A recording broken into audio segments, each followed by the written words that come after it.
Nadiskubre ng 103rd Infantry Mabalasik Battalion ang mga kagamitang pandigma na pinaniniwalaang pagmamay-ari ng Communist Terrorist Group sa paligid ng Sitio Babakong Barangay Gawaan, Balbalan, Kalinga noong 5 ng Nobyembre taong kasalukuyan.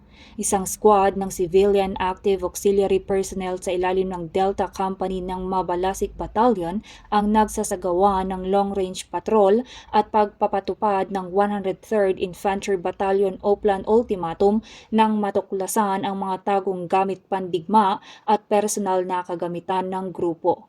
Nadiskubre ang daang-daang bala ng caliber 45 na baril, isang improvised explosive device at iba pang mga personal na kagamitan. Napag-alaman na ang lugar ay dating kampo ng WKLG Baggas sa ilalim ng Ilocos Cordillera Regional Committee ng Grupong Komunista noong taong 2022. Isinagawa ang dokumentasyon para sa wastong disposisyon ng mga natagpuang kagamitan.